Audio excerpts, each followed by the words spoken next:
Hello and welcome to this edition of Saturday Chat with Big Scott 35. So what do we want to talk about today, huh? Firstly, talk a little bit about the week. And Sunday had a nice conversation with Natsman and Mike O. Great chat on the side chat. Uh, hoping to continue that this week. Add a couple more people to the mix. Uh, Monday, me and Dad, another great. Had fun talking to him. We're just so excited for the season to be getting started. I didn't show anything Wednesday. I know I have a stack here, but I'm trying to get more of my 2024 Series 1 pickups of Pete Alonso Inc. so I can show them off all at once just to show like what I've been doing, how I feel like this is the way I'm gonna go this year, and talk some more about that on this Wednesday. Uh, or I could talk, because that leads me to today. My goals.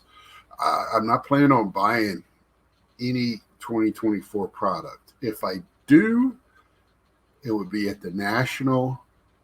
Um, when I say product, I mean sealed product. I'll buy this. I think it will be a straight up singles buyer. I'm having fun doing that. Money goes much further. Shopping on a budget, as much as I love opening wax, I do. It's a huge part of my hobby. Where does my money make more sense at? And it always makes more sense than buying the singles, just without question. But if I've always really enjoyed collecting open and wax, but now with just so much product, it doesn't make sense to me unless I just stuck with one product all the time, or just pick a handful of products during the year, which I usually do. I usually buy Series 1, I usually buy Heritage, Series 2, uh, and I try to get a Chrome, but it just now, uh, talking with Mike and stuff, it looks like retail is where it's at for Series 1 for bang for your buck, uh, which oddly, if because unless you want the autos, which is hard to pull. Uh, that's it's crazy as it sounds. That looks like that's where the most color is. Uh, so I think that for your buck, that's the way to go. Um, let's see. So that's where I'm at for my, and this is where I'm at so far on just Pete Alonso's. I want to get some figures so I know how many I'm missing from this series, and I got more coming in. So I just wanted to make sure, and I met my budget for this 2 weeks. So, uh, quick shout out to Dave Midlife Card Crisis, the OG, the original. Um, Texted me today about a great purchase on a Pete Alonso, but 5 star for like $43, numbered to 49. But I've spent my budget, right? I had to pay. I got a SGC order return, um, and that went over my budget. So it cut into my next 2 weeks budget if I really was going to be hardcore about it, which I might be. I don't know. Uh, so I'll keep an eye. It is a buy it now, not on.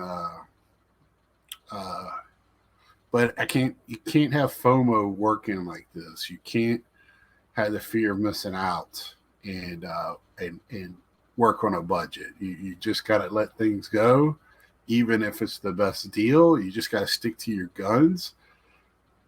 I would love to have that piece in my collection, but you know what? It's not a want. It doesn't feed me. It doesn't keep me warm. It doesn't keep me cool. It doesn't put a roof over my head. Those are the things we have to remember. It doesn't put gas in my car. Uh, it doesn't allow me to do other things by buying that card. Uh, Even though I'm single, I still have responsibilities. I went and helped my mom. I took a day off from work. She had to have a minor surgery on her foot. So I went up to Newport News and took her yesterday morning and stayed with her yesterday to make sure she was good. And uh, all good on that front. Talked to her today. Awesome. And moving around, just still sleeping it off a little bit. Uh, but, I still have responsibilities. So I got to make sure I'm available and have the funds for those responsibilities. And also, I just want to have money for shows, going to the National, going to Toronto for the Expo. Really would like to get to one of the CSAs, one of the ones in Northern Virginia this year. I missed all three last year. And then there's usually a couple of bigger shows around me. Uh, you know, I went to one of the last ones. Wasn't all that great. I'm starting to see the same dealers and the same stuff.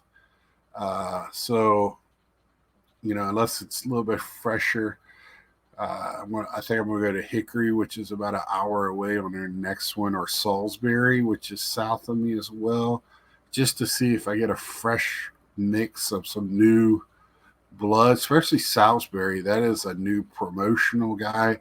Actually, I work with his kinfolk. So we might go to the next one that they host there. So we'll see about that. It's a pretty big show too. So it says it's been getting a good turnout. I want to see, because the turnout the last few were not great, and the product wasn't great either. We're in a weird mix right now on pricing. So I think they're in limbo of 2020 pricing and 24 pricing. So it's fun on that. I like to see it. I went to a flea market with money to look for video games a couple of weekends ago. Saw video games, really liked them. Even went to a video. Sometimes I go video game hunt, just change stuff up. Didn't buy a thing. So that's how I am. I am being very strict when it comes to that. So,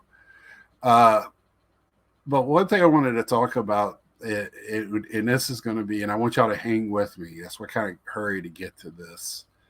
Is my dad asked me last weekend after watching my video last week. My dad is not a collector. He, when he was a kid, he had cards. And he's like me. When I was a kid, I had cards. I would have never called myself a collector. I bought baseball cards for fun. It was an extension of my love for the game, right? I had way more baseball cards than I did hockey, baseball, or football and basketball, but I had all of them, right? I had some of all. I even had Star Wars, Battlestar Galactica, Mork and Mindy, Happy Days, because I loved all that stuff. I grew up on it, had the toys and all that. So, my dad asked me, does anybody just collect for fun? Is there always a method to your madness? My dad loves using that term. Like, is it always about value? Are you always worried? Because he goes, when we bought cards, it was another toy in the toy box. It was something we played.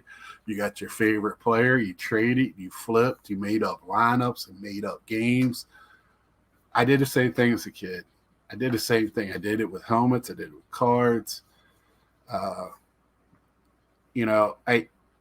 My progression with cards is like, started, made up my own shoe boxes. I got my first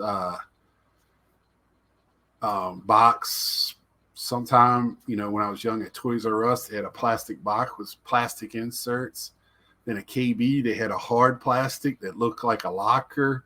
That one sucked because it was hard to get the cards in and out, and I damaged my cards on the corners.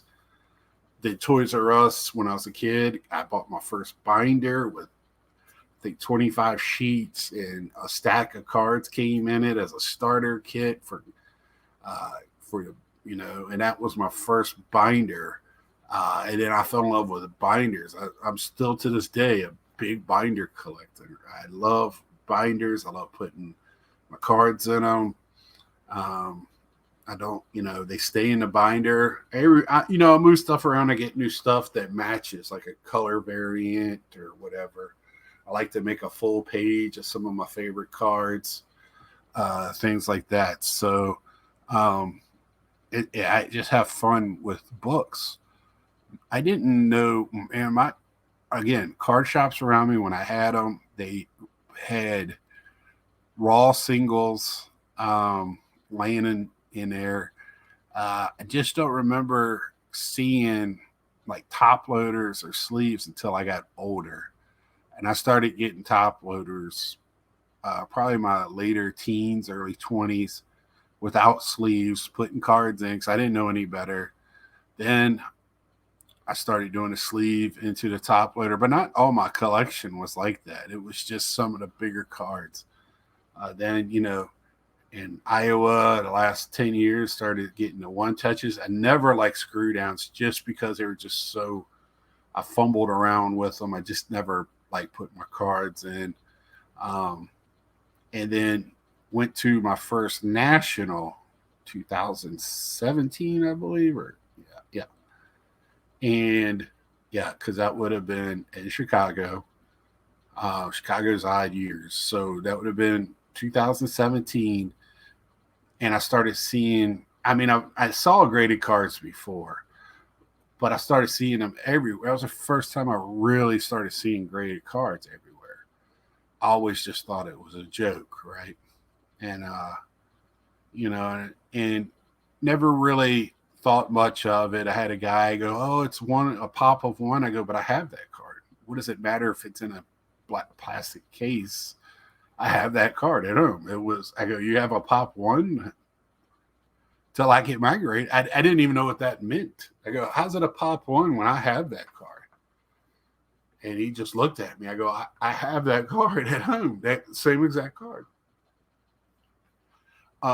So, I was never a grader. I didn't care about grading. I did raw. I thought grading was a joke. I thought grading, I've talked about this many times. I thought it was not necessary. I still kind of feel all these things. I think it's over the top collecting, but what it is good for is when you go to buy, what you're looking at. You know what that card is, even if it's a third party, because let's face it, man, I grew up with the Beckett with two prices, mint and non-mint. 99.9% of the cards I bought were non-mint, but people were selling them as mint. So now we have a range, whatever your card company of choice is. And this is all going to get together. I've been thinking about this since the news, and we all know what that is.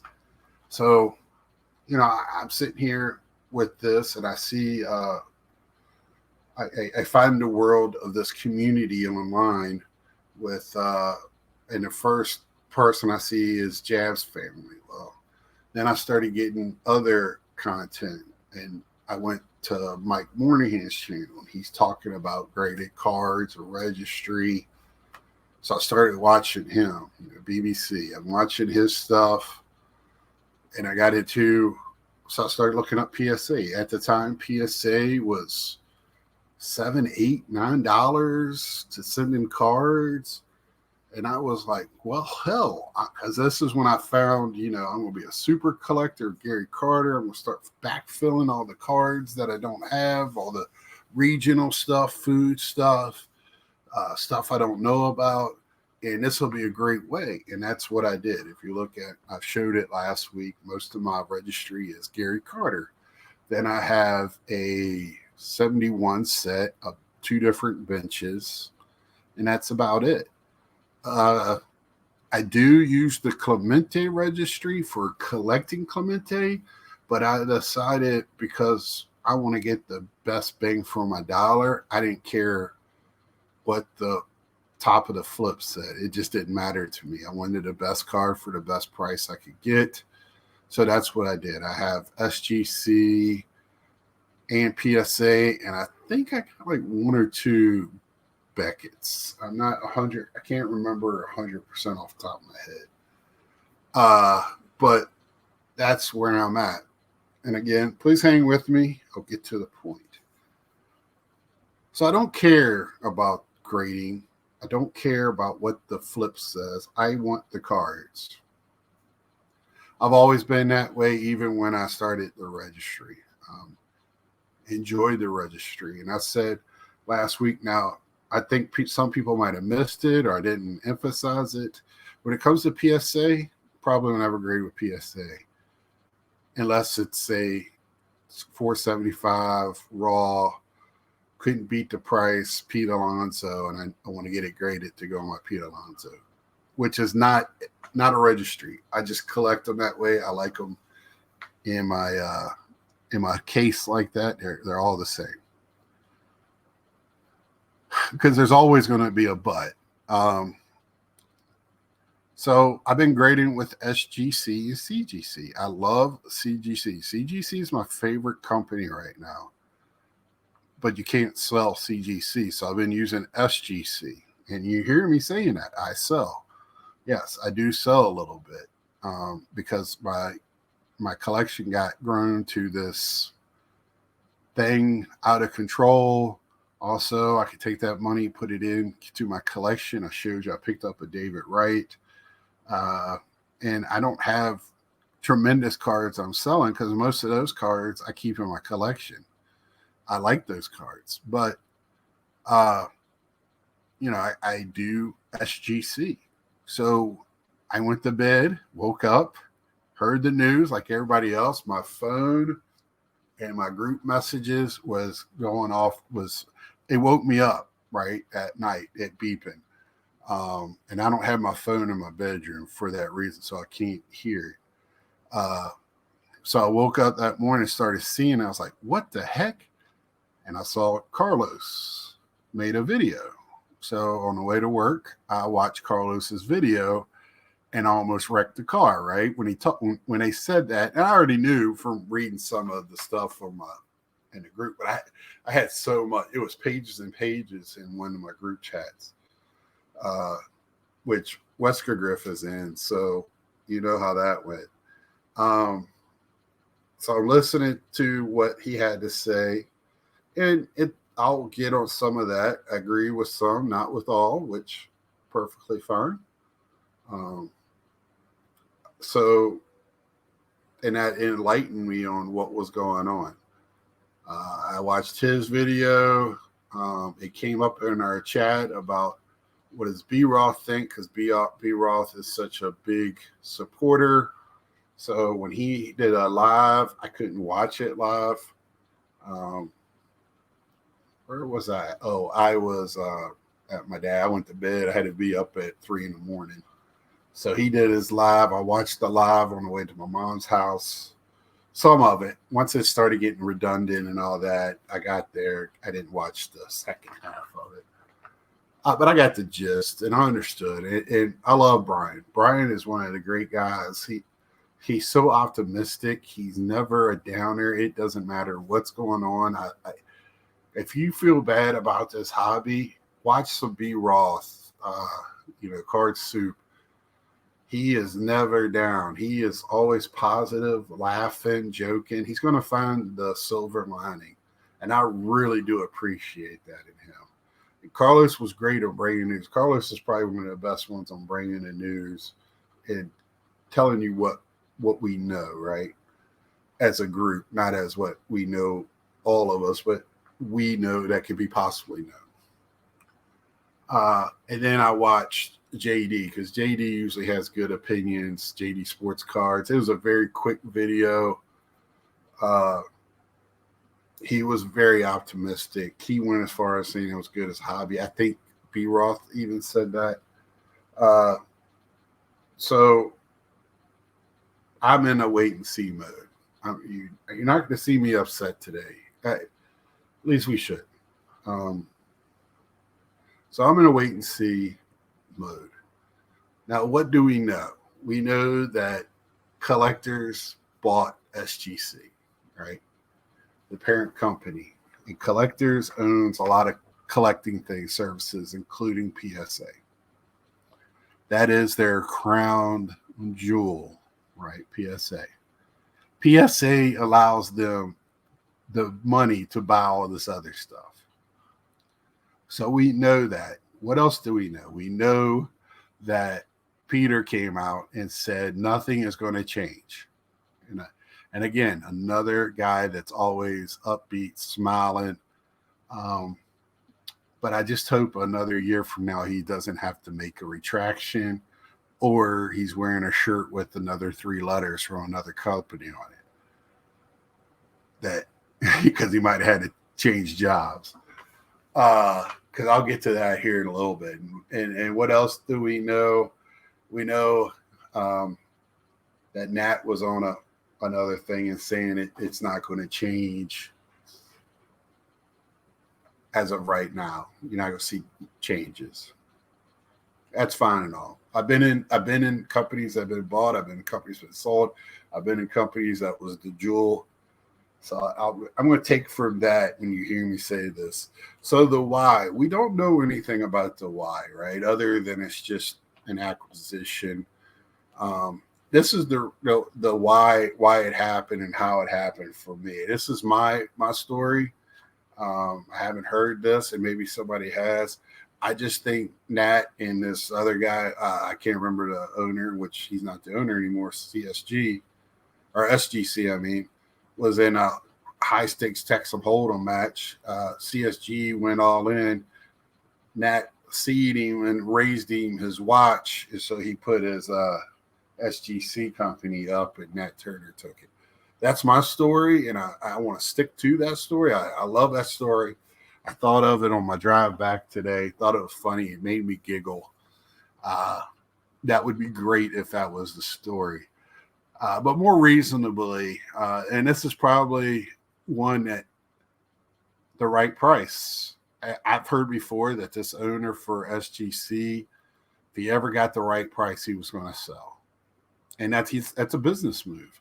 You can't fault somebody for doing that.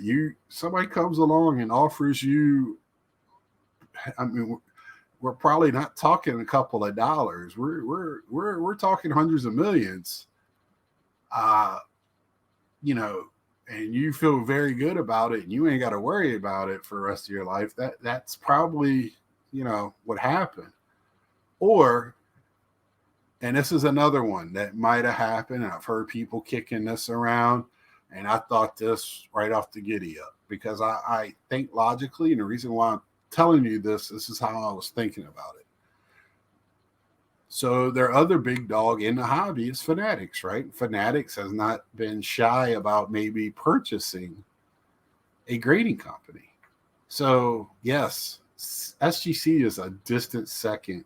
We keep talking about, or I keep hearing SGC and their price is way behind PSA. They don't grade that many cards.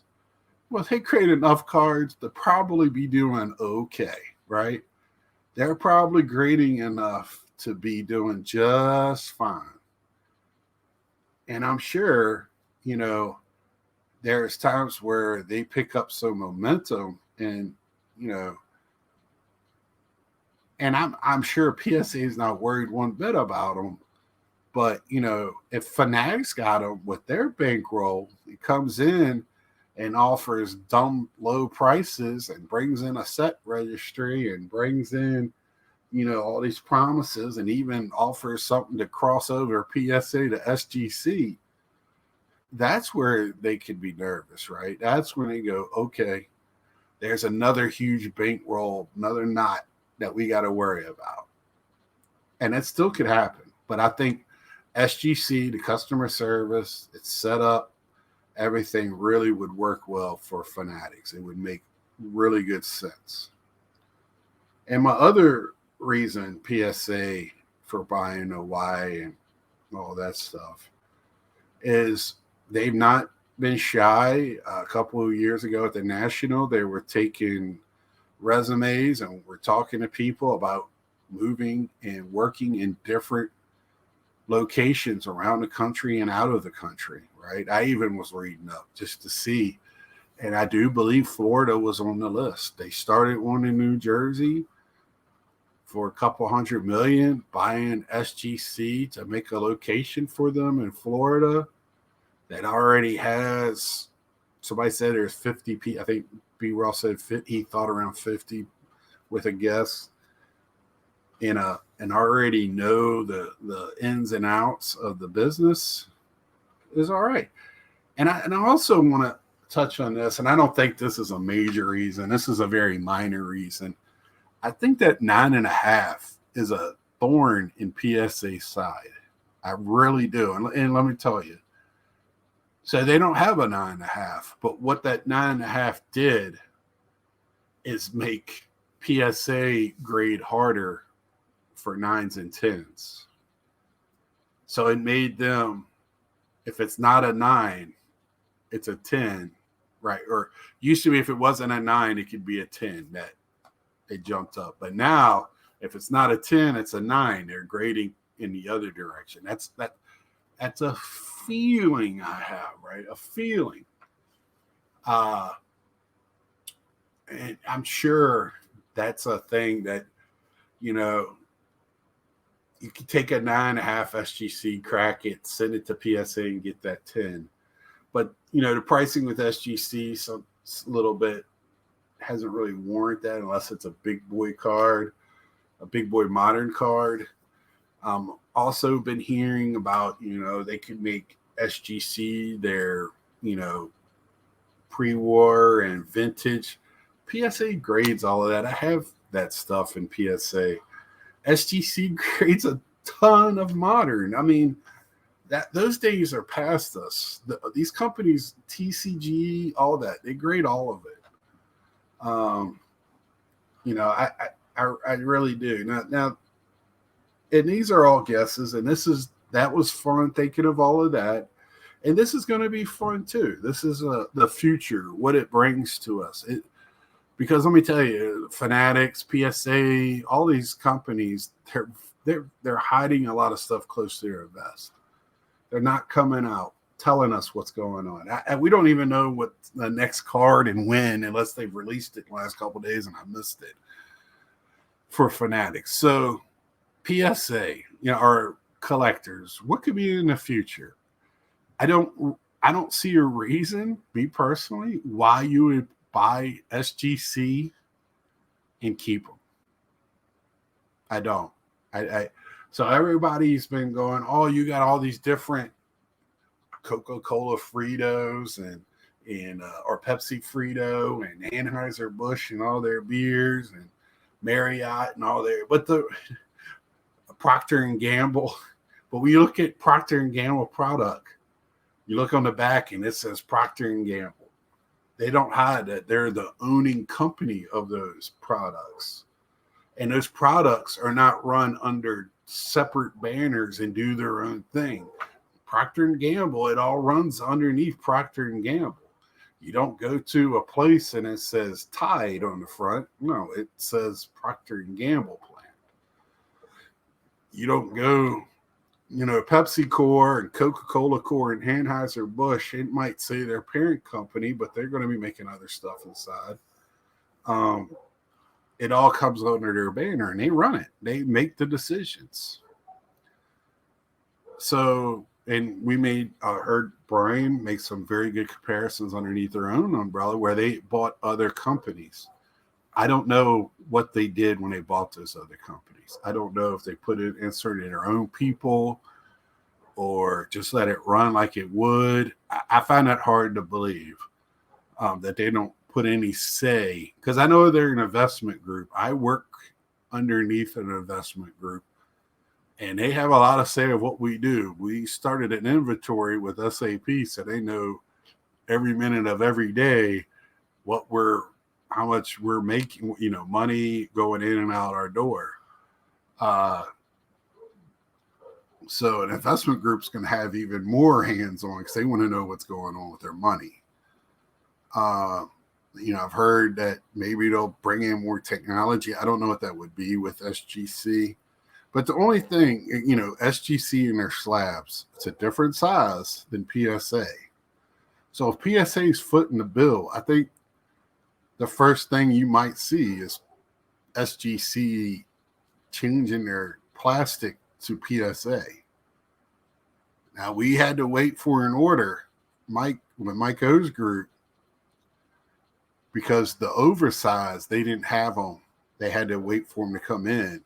And some of his stuff didn't get graded, and they didn't tell him why, right? So I know when my company is being sold or bought, our stuff gets really cut back. And oddball stuff is non-existent. You got to make do with what you got. So once that was said, I started seeing things, and I've kept quiet. Even on my group chat, I've been quiet and listening. When you're dumb like me, you try to bring in as much knowledge from smart people, and you want to hang around smart people so you can seem smart. Maybe I seem very dumb right now with some of my thoughts. But like I said, I'm in a wait and see. I ain't just hypothesizing, throwing out theories, trying to think logically why they would buy SGC. Only to keep them for fanatics is the only reason, because the market share leans so hard to PSA. What other reason would there be? Now, what would be the reason to keep them open?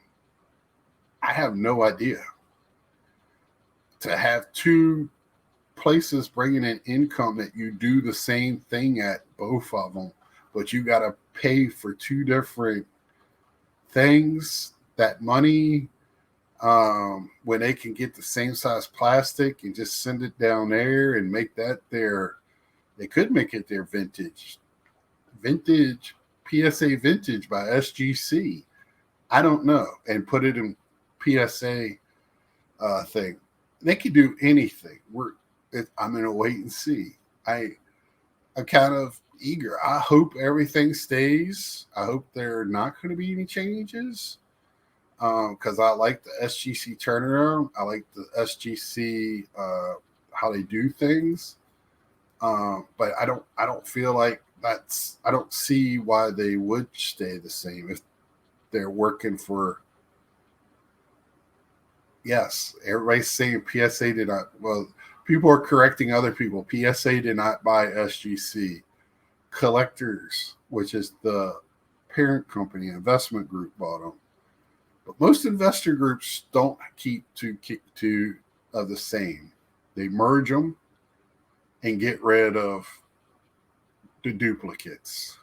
So if you have a lot of middle management and upper management that you don't need, they're gone.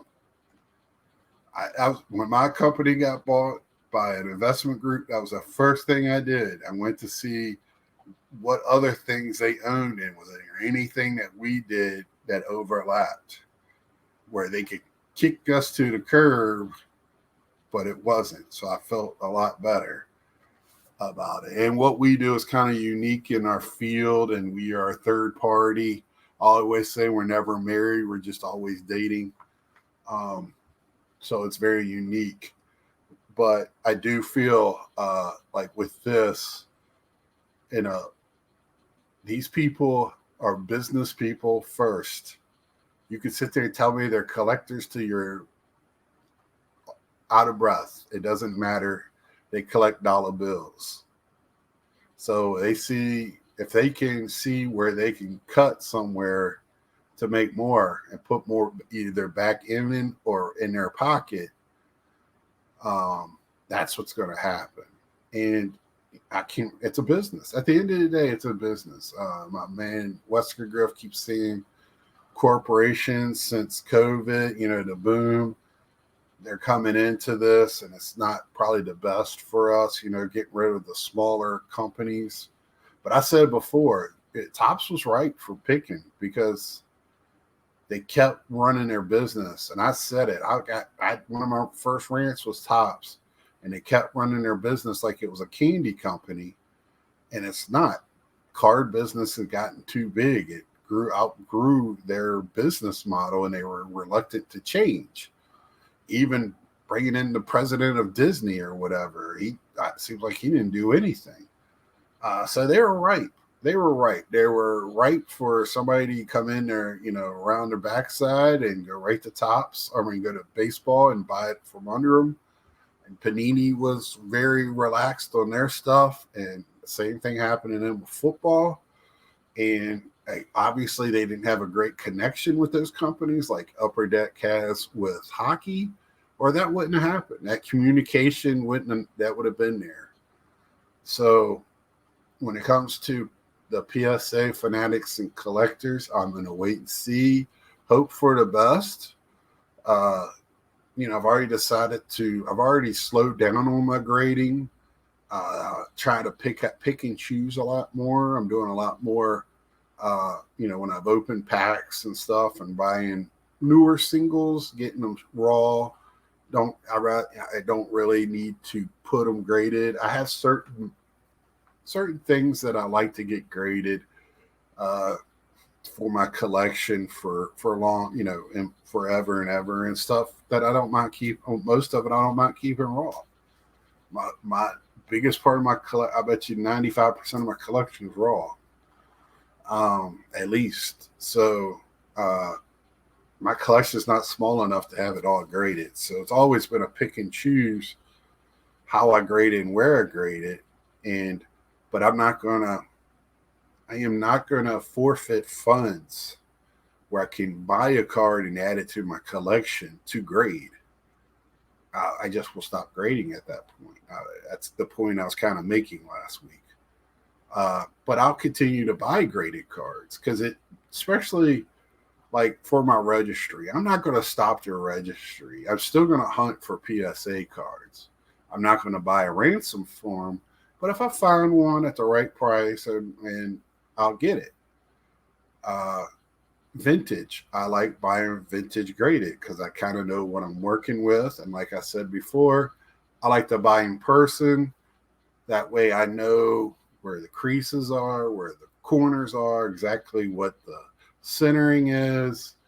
So I can see the card and my eye appeal for that card before I spend money on something and in the mail and I don't like it, then I gotta sell it and buy another. It's just I don't want to do that.